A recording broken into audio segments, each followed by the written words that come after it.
All right, so let me tell y'all about East Unit down there in Florence, Arizona.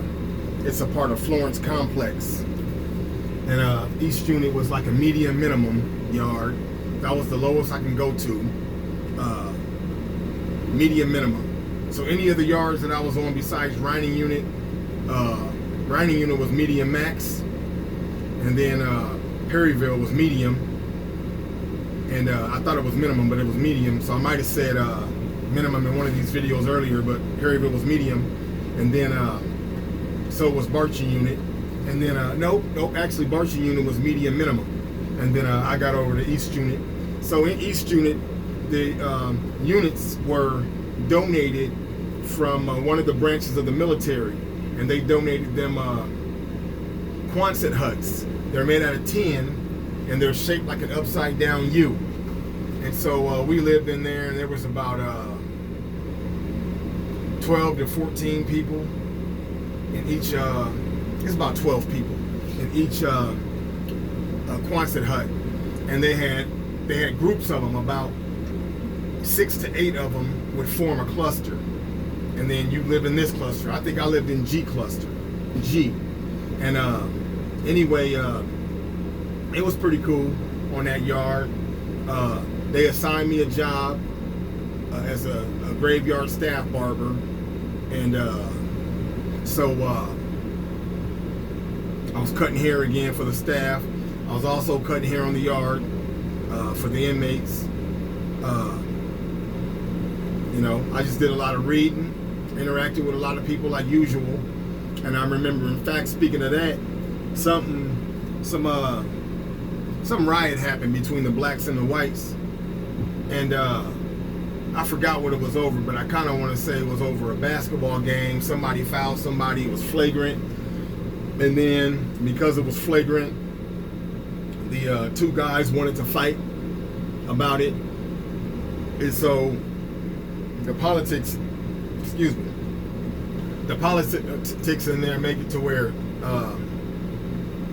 whoever's calling the shots for the white guys and who's ever calling the shots for the white guys and who's ever calling the shots for the black guys, they would have to get together and talk and make an agreement on what's going to happen. So they agreed that these two dudes were going to go into the shower hut and fight. And I think the fight was supposed to be 5 minutes. And so they went to go do that, if I remember right. And I guess how it was going down one-on-one, the way it sounded was like one guy got the upper hand over the other guy, and then somebody else who was a bystander kind of like stepped in to break it up, kind of. And then after they didn't quite break it up, they just stopped what was happening right then. And then after they got set up again, the other dude began winning. So that was a problem, because it made it like you affected the outcome of the fight. So now it's going to just be an all-out riot. So they had that riot, whatever. I had such a good influence in my Quonset hut. We got along so good in there that even when the riot started, I talked to all the white dudes, and it was only one other black dude in there with me, besides some Hispanics though. I'm just saying, but the riot was over the blacks and the whites, or between the blacks and the whites. So I talked to all the white guys into staying inside, and me and this black dude named London, we stayed inside too. So we just stayed in our hut, and we just continued to get along. We talked in there while the riot was happening. We talked in there about how well we get along. There's no need in us going out and getting involved in this nonsense and being shipped to the hole, and it'll change the custody level. You'll go back up, and it just slows you down. So we all agreed. We all stayed in our pod. At one point, we stayed ready. I had a push broom, and I unscrewed it from the broom part, so I had the handle. And London, he played a bass guitar, big old black dude. He played a bass guitar, so he got his bass guitar out. He holding it by the neck, and so we're just standing in there by the front door. That's where anyone who's going to come in there, that's where they would come in at. So this white guy opened up the door, and it was these two white dudes standing there, and they seen me and London standing right there, and they seen that we was just ready, They just looked at us and they just ran off to another unit. So we just shut the door back and nobody else opened the door. So anyway, that little riot happened. And I remember during the course of that riot, I remember there's these little side windows on the side of the Quonset hut, and you just push them out and they'll just lift out. Some people will take a stick or something from a tree and like put it in there to hold it open. Well, anyway, I looked up the yard to see, because I wasn't gonna go out there to watch the riot. Shoot, I'm gonna just look from the window. So anyway, while the riot was going on, this little bitty black woman, she was older, I forgot her name, but she was so nice. She was one of the nicest staff there on that yard, period. Super, super nice. And she was just real little.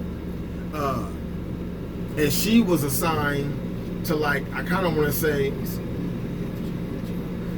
she was assigned to a cluster toward the very back of the prison. So while this riot is happening between the blacks and the whites, she just thought, you know, maybe I'll just leave and just go up front because she's black. You know, she didn't want to be a victim.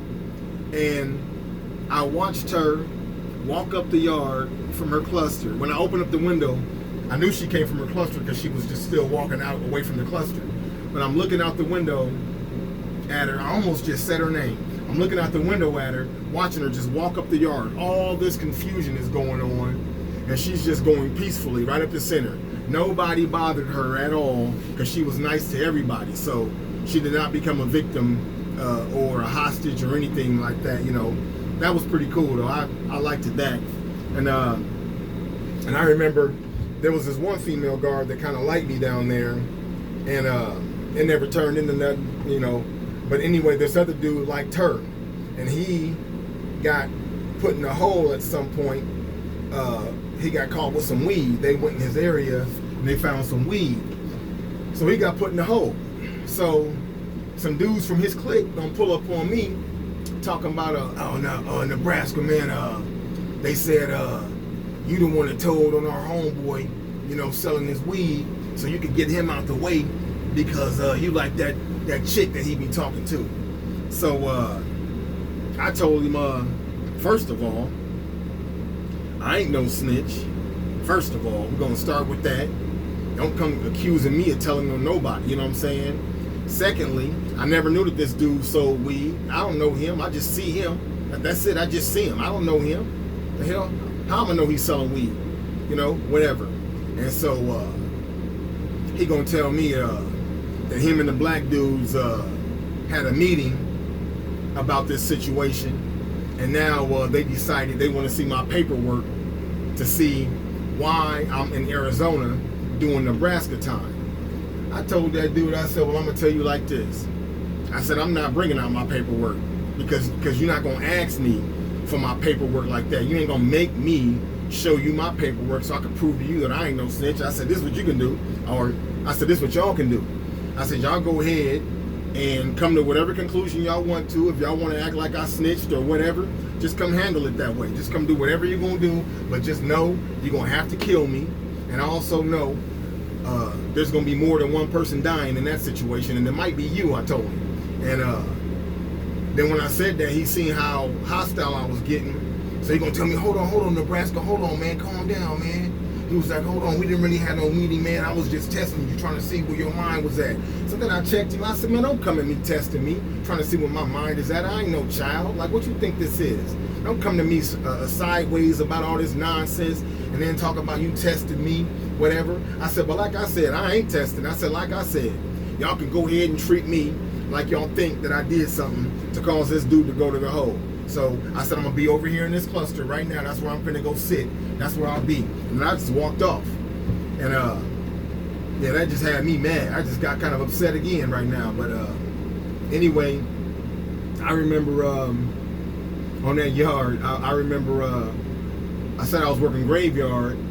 And I remember I caught a scorpion. I'll say this and then I'll come back to East Unit.